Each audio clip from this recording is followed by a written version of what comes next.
bapak ibunya yang petani maupun saudaranya maupun tetangganya ya harus mulai beralih ya menjadi pertanian yang sehat begitu. Nah, bagi teman-teman yang agen hayati pestisida ini harus sudah mulai berubah juga. Ya, kita tidak merasa dipungkiri juga kalau misalnya mereka tetap menggunakan ya, itu hak mereka, tapi paling tidak kita bekerja itu ya kuncinya kembali untuk hajat hidup orang banyak. Nah, apabila ada hajat hidup orang banyak itu merasa tersakiti, dosanya seberapa besar buat kita, itu yang kembali lagi ya. Jadi menggunakan pestisida yang berlebih kemudian dimakan oleh orang, oleh konsumen ya. Nah, dosanya kalau dia sampai sakit berapa besar itu masuk ke kita. Nah, ini yang menjadi tolak ukur. Jadi berbicara soal tadi nih, sebenarnya ketika kemarin juga sempat Bapak sama saya tuh ngechat kan soal keuntungan dari sayuran organik itu sendiri, penghasil sayuran. Jadi nanya sayur organik di mana gitu kan? Saya nggak bisa jawab gitu, karena saya nggak tahu di mana, karena rata-rata ya udah di sini udah pakai pestisida kimia semua rata-rata ya, jadi nggak semuanya sih gitu. Nah, apa sih misalnya mungkin bisa Bapak sampaikan di sini keuntungan di dalam misalnya menanam organik? Apa mungkin bisa, kalau Bapak kemarin nyampaikan bisa nanti ke supermarket, atau kalau di Bengkulu ke supermarket yang ada di kota Bengkulu misalnya. Nah, kira-kira trennya apa sih sekarang sudah mulai ke sana. Ya, kalau trennya sekarang sudah mulai ke sana. Teman-teman maupun masyarakat sudah mulai merasa bahwasannya penting sekali saya mengkonsumsi sayuran organik. Ya, trennya. Tapi ada juga masyarakat yang belum sadar. Ya. Kita tidak bisa juga membabi buta untuk tanaman organik itu adalah tanaman yang memang untuk sekarang masih eksklusif ya, masih eksklusif, sehingga jarang sekali dan bahkan sulit sekali untuk didapat ya. Nah, dalam skala rumahan sendiri kita bisa membuat itu sebenarnya. Nah, petani juga sekarang berlomba-lomba untuk membuat itu. Tapi ada juga, nah memang paling banyak adalah petani yang sekarang anorganik, sulit untuk beralih. Tapi saya yakini 10 tahun yang akan datang akan ada perubahan. Mereka mulai sadar, ya, karena sekarang adalah zamannya sudah mulai kelihatan, zamannya era-era milenial, ya. 10 tahun yang akan datang, orang tua saya ya kan meninggal, kemudian bapak ibu mungkin orang tua kita yang ada di Indonesia dan harus digantikan oleh kita. Nah, ini yang sekarang harus sudah mulai kan bagaimana pertanian-pertanian yang organik seperti itu bersih. Tapi memang tidak dipungkiri sekarang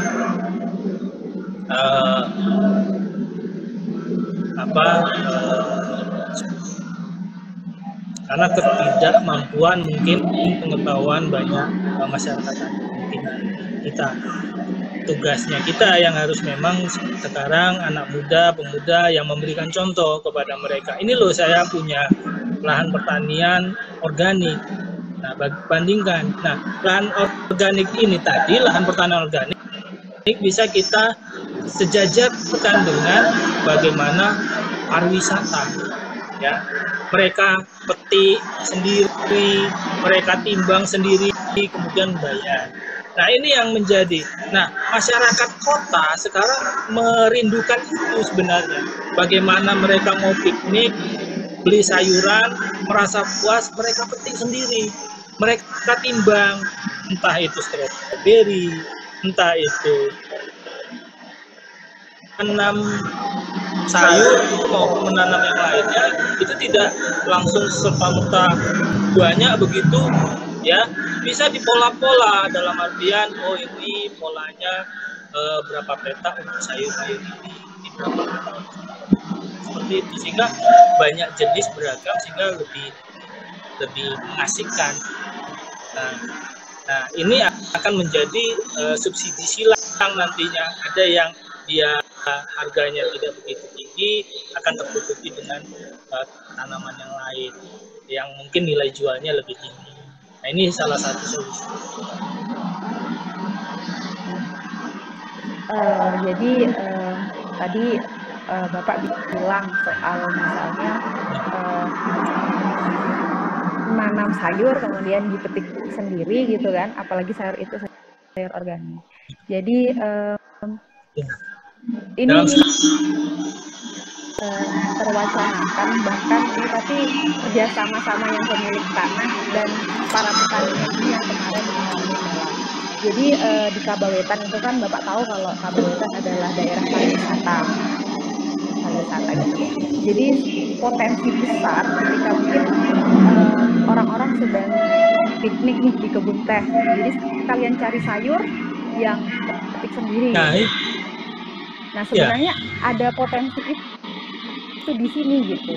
Nah apalagi kan misalnya di desa-desa mungkin Bapak udah tahu kan desa di sini, kayak Bapak udah ke tempat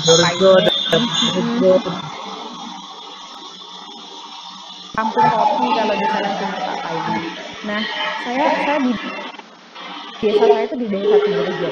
Jadi di desa Tugurejo itu saya membaca ketika orang misalnya jalan ke air terjun Sengkuang, itu pasti melewati Tugurejo ataupun paling dekat di Sidoarjo. Pasti paling dekat itu di Tugurejo. Jadi apa sih potensi wisata Tugurejo ini gitu kan? Jadi kemarin saya sempat berpikiran seperti itu. Sama kelompok yang lain, bahwa kenapa sih di desa ini nggak jadi desa agrowisata gitu. Agrowisata artinya nanti sudah tanam sayur, pengunjung itu metik sendiri, bahkan sudah sampai kami pemikirannya tuh sudah sampai ke yang sudah metik dan masak sendiri gitu. Tapi memang terkendalanya itu kan itu nggak bisa dari kita semua, itu harus melibatkan beberapa petani. Nah masalahnya kan itu misalnya lahan mereka. Nah ini mereka mau nggak sih mereka mau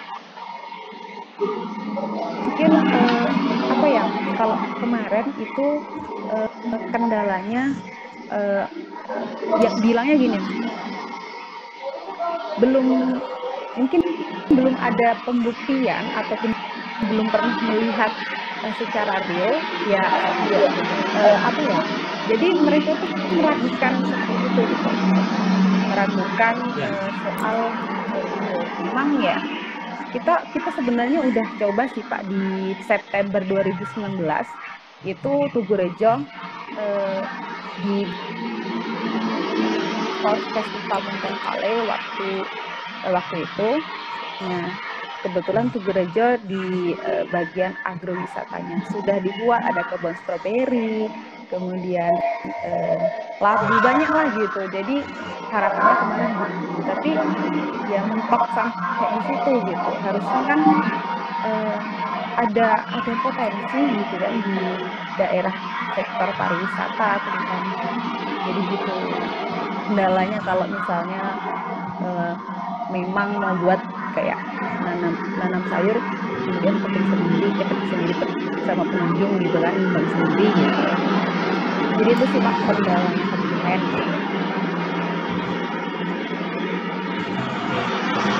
Jadi memang ya kendala itu pasti ada. bisa jadi pemilik lahan tidak memperbolehkan karena mereka punya hasil kelompok tani, kelompok wanita tani di Tujurejo melakukan hal perubahan. Bisa juga menggunakan lahan kas desa. Mungkin kas desa masih ada lahan kas desa. Kalau dulu namanya bengkok, mungkin sekarang masih ada bengkok. Ini desa itu kan masih luas saya rasa ya. Ya, pekarangannya masih luas. Nah, tidak harus menggunakan lahan terbuka di lahan pertanian, di pekarangan itu juga bisa dimanfaatkan. Jadi mereka yang ya harus diatur polanya, pola tanamnya. Jadi memang kunjungan desa wisata. Oh, kamu keluarga A bergasnya khusus sayur ini, sehingga itu yang diatur. Nah, mana yang ini dijadikan?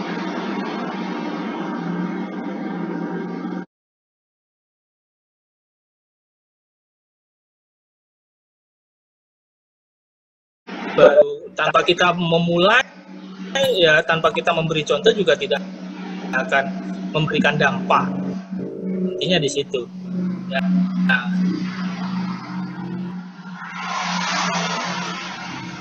Mbak Fitri. Pak, agak putus-putus, Pak. Iya, agak putus-putus ya. Iya, agak putus-putus.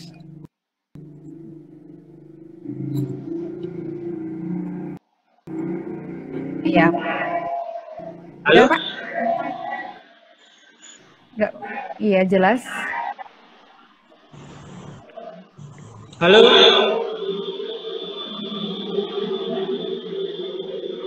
Iya. Gimana, Pak? Udah? Putus ya? Iya. Putus-putus, saya juga dengarnya juga putus-putus. Ya. Normal, Pak? Dengar saya, Pak? Oke. Dengar. Jadi, ya agak putus-putus. Jadi, sebenarnya dan sebetulnya sudah banyak nih, apalagi dibilang sarjana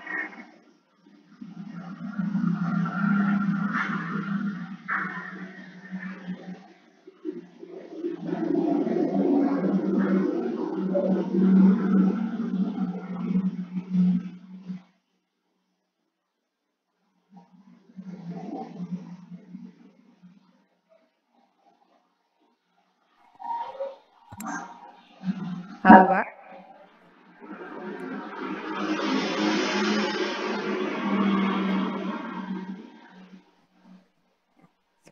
Sepertinya ada gangguan dengan Pak Eko dari tadi. Pak.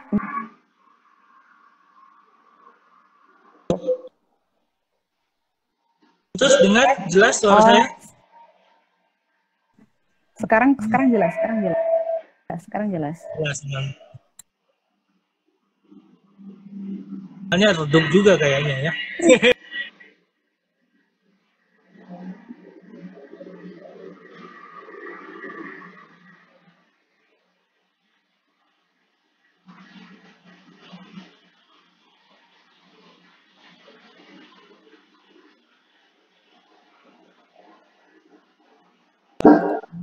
Sama teknologi kayak beginilah kondisinya. Jadi banyak sih sekarang sarjana pertanian, bahkan beribu-ribu lah kalau skala Indonesia pertanian yang telah lahir. Artinya setidaknya dia punya skill lah gitu, karena emang kejuruannya ke sana gitu kan, ke pertanian, pengetahuan yang lebih milenial. Kalau sarjana kan dia dikategorikan muda, milenial gitu kan. Yeah.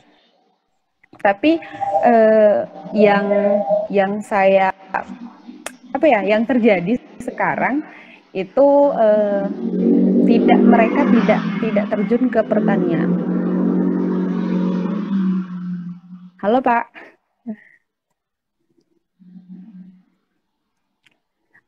Teman-teman, ini terputus lagi, terdapat gangguan. Udah Pak? Udah ya. Terjun ke pertanian, malah sarjana pertanian kebanyakan ke kantor ataupun ke industri-industri itu. Nah itu sih yang terjadi, padahal ketika misalnya nih sarjana pertanian pulang ke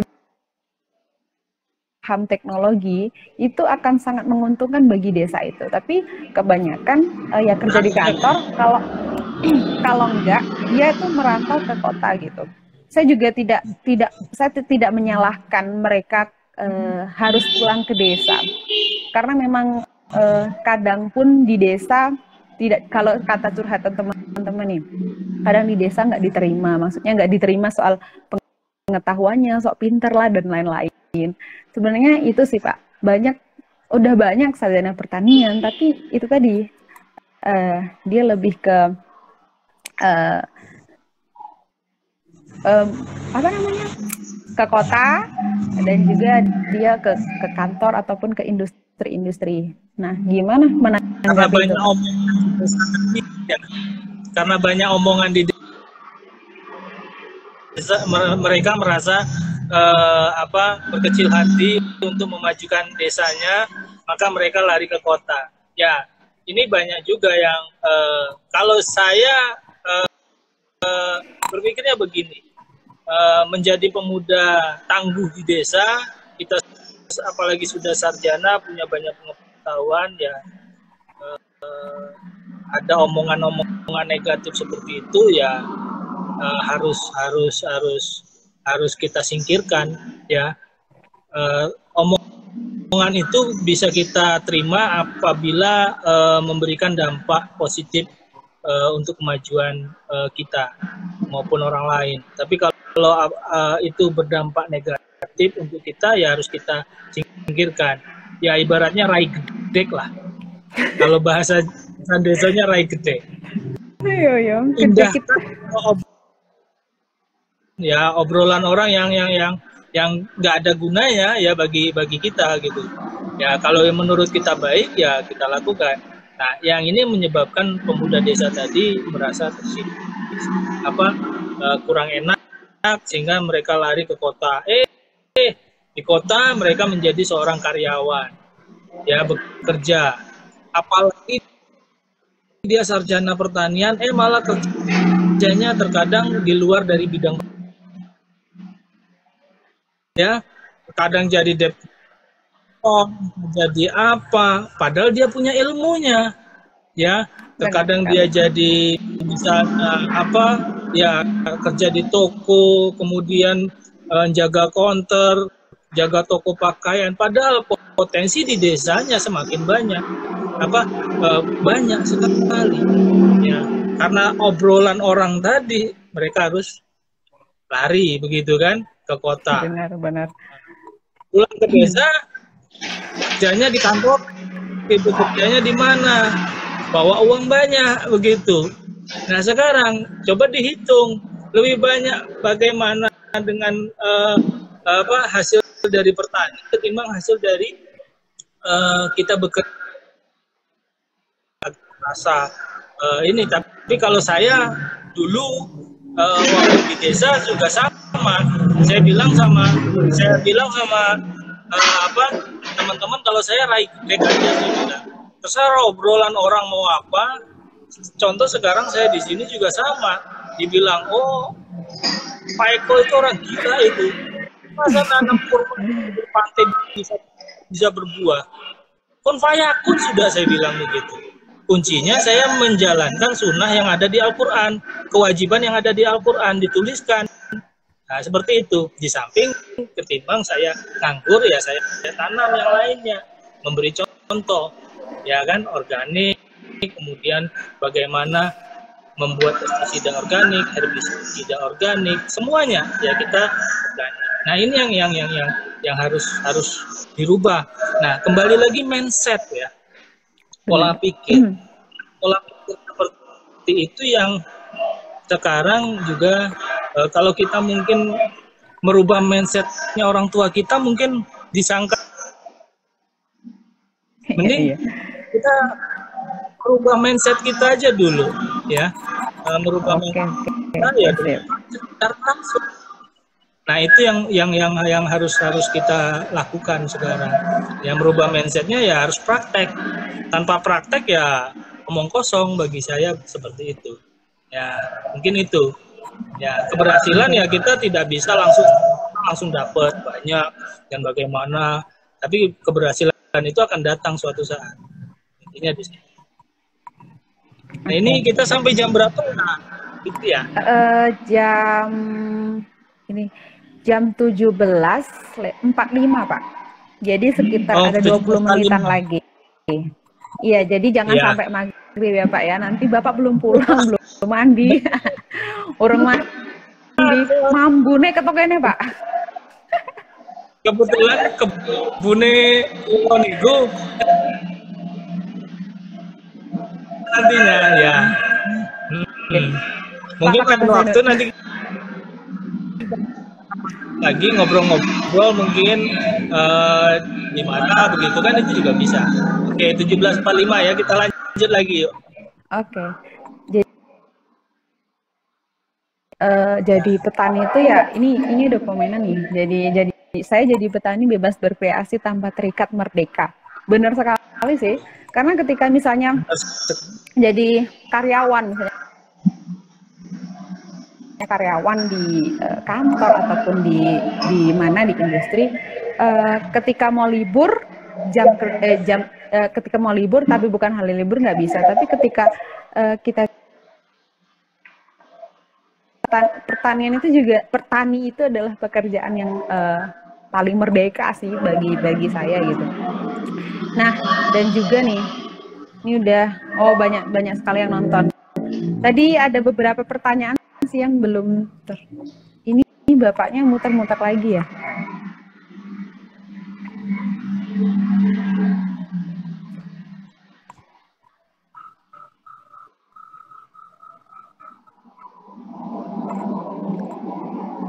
Iya, Bapaknya mau bertanya, saya persilahkan. Ini keluar. Jadi saya persilahkan. Ketika memang nanti belum terjawab di live Instagram, nanti akan kita jawab di media sosial. Satu pohon yang kutanam 10 orang yang dapat bernafas segar. Teman-teman, terima kasih yang sudah menonton. Nanti kita akan siarkan ulang juga ini di Instagram saya, yang juga bisa putar ulang. Dan saya Facebook Fitri Novianti. Yang belum berteman silakan berteman. Ini Bapaknya kemana ya? Oke, bagi teman-teman yang mau curhat lagi saya persilahkan. Jadi yang nonton ini rata-rata yang saya kenal ini adalah anak pertanian.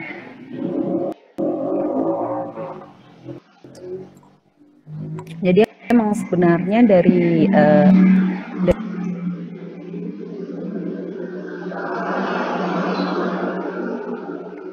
kita kecil sih sudah didoktrin ataupun diarahkan gimana ya. Mungkin teman-teman bisa ketika di sekolah dari kecil nih, ketika ditanya gurunya mau jadi apa, pasti jadi dokter, jadi polisi, jadi guru, jadi pilot dan lain-lain. Jarang sekali guru itu mengarahkan atau menyentil soal jadi petani. Jadi petani bukan berarti Pak Eko tadi sudah menyampaikan, jadi petani bukan berarti apa ya, pekerjaan atau sebelumnya bahwasanya jadi petani itu adalah kelas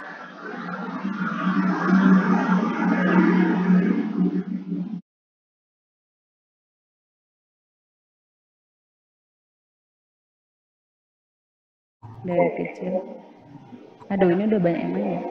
Dari kecil saya juga didoktrin untuk pekerjaan yang lebih baik. Redaksinya seperti itu sih. Padahal ketika saya kembali ke desa lagi, bahwa emang itu pertanian itu adalah menjanjikan. Contoh dalam kondisi COVID-19 ini. Nah, keuntungan dari bertani itu sendiri adalah ketika memang harga-harga mahal, walaupun sebenarnya semua sayur-sayuran itu turun ya, termasuk misalnya nih contoh harga cabai dari 20.000 turun ke 9.000. Tapi saya masih lihat nih postingan-postingan di kota itu harganya masih tinggi, padahal di petaninya segitu. Follow back dulu. Oke. Nah, sampai mana tadi? Nah, kemudian nih, misalnya gini, di tengah pandemi seperti ini sangat menguntungkan karena apa? Petani dapat bertahan dengan pangan ya karena mereka menanam sendiri gitu. Mereka menanam sendiri, memetik sendiri, memasaknya sendiri gitu. Kembali lanjut ya. Oke, siap Pak. Silakan Mbak.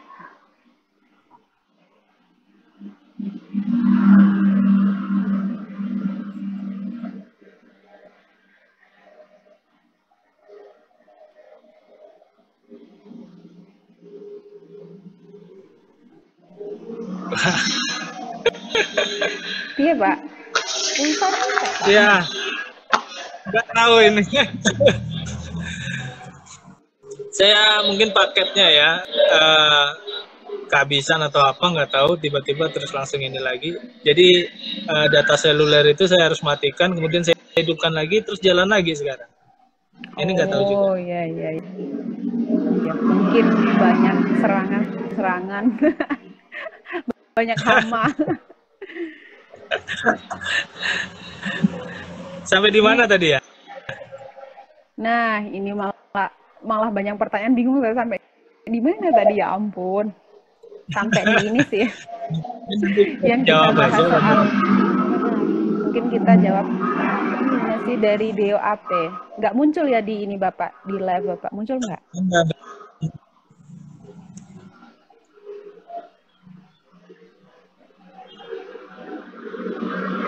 Nggak muncul. Nggak muncul ya. Ini maksudnya gimana ya?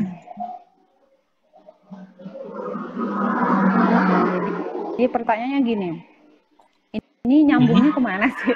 Saya juga bingung.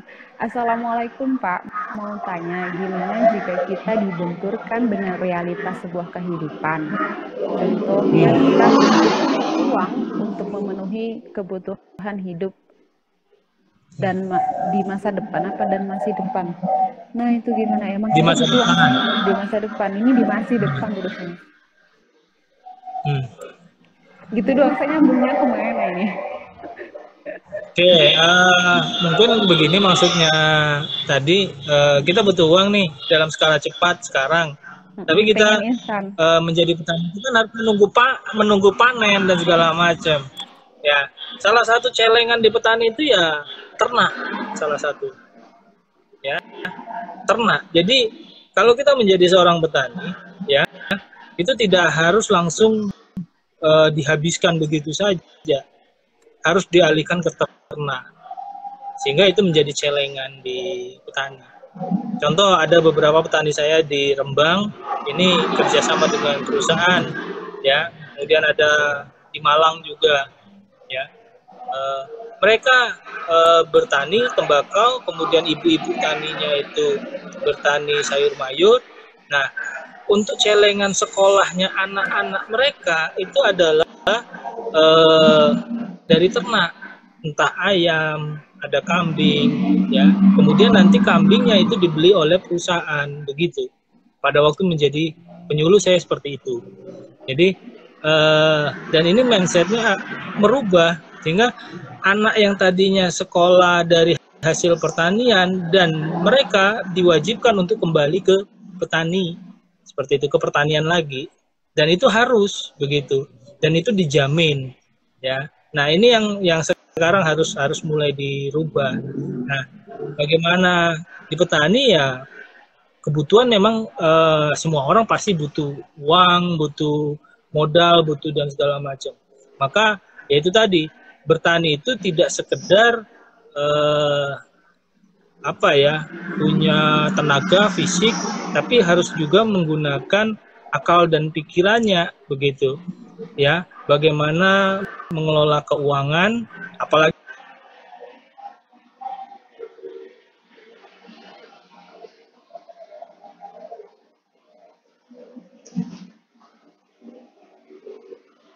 macam misalnya entah sekolah, entah apa dan segala macam. Apa ya namanya,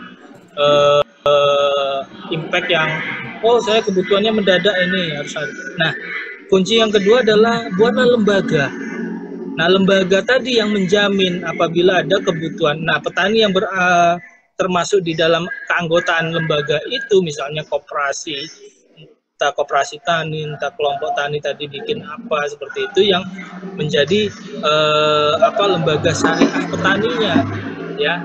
Nah ini yang harus dibuat di desa, sehingga mereka harus bisa juga menjamin atau kebutuhan petani kalau misalnya ada hal-hal yang mendadak, contoh ada anak sakit atau ke keluarga yang sakit. Nah, lembaga tadi yang menjamin di kelompok tani.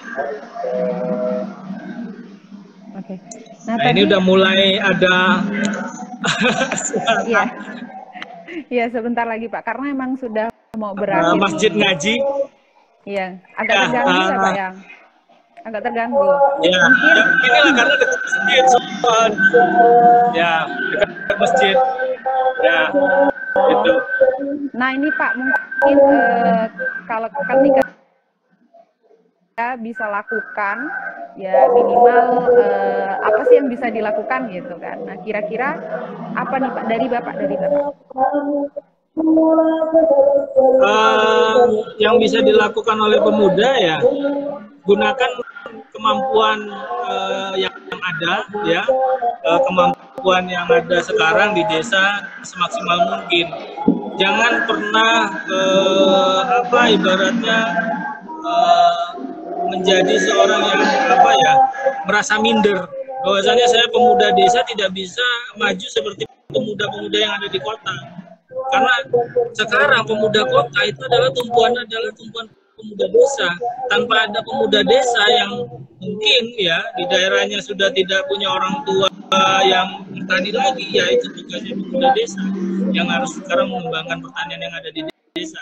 Kita nggak tahu sampai kapan orang tua kita bisa mampu bertahan. Nah, maka dari sekarang ya tugasnya kita untuk menggantikan mereka, ya. Sayang toh kalau misalnya punya lahan pertanian yang bagus kemudian dijual, ya, terus pindah, ya kan? Benar. Beli rumah, beli mobil, kemudian untuk poya-poya. Setelah itu apa yang didapat? Tidak ada. Nah, ini tugasnya. Jadi jangan merasa minder, tetap percaya diri, ya, bahwasanya pekerjaan menjadi petani itu bukan pekerjaan profesi yang mudah, tapi kita harus fokus, tetap kerja keras, ya, kemudian jujur, ya. Jadi petani itu harus jujur, ya. Kalau nggak jujur, ya, yang mendapatkan bahan makanan itu juga nggak barokah, itu kuncinya di situ. Oke. Saya, nah ini statement terakhir lah dari Bapak, statement terakhir sebelum kita tutup nih. Statementnya apa ya? Kalau kita hidup sekarang, ya, itu bukan hanya untuk diri kita sendiri, tapi untuk keluarga maupun bangsa dan negara.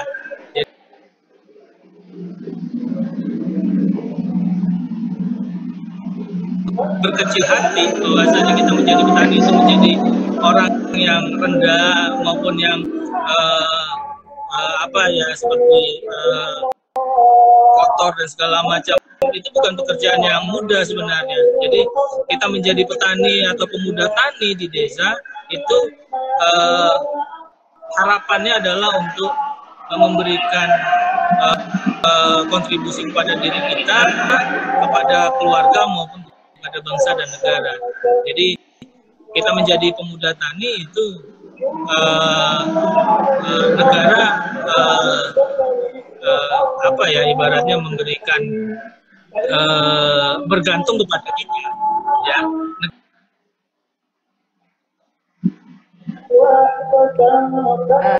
Mungkin itu tadi diskusi atau pembahasan. Kalau memang teman-teman belum puas, nanti bisa lanjut di komentar Facebook. Ya gimana?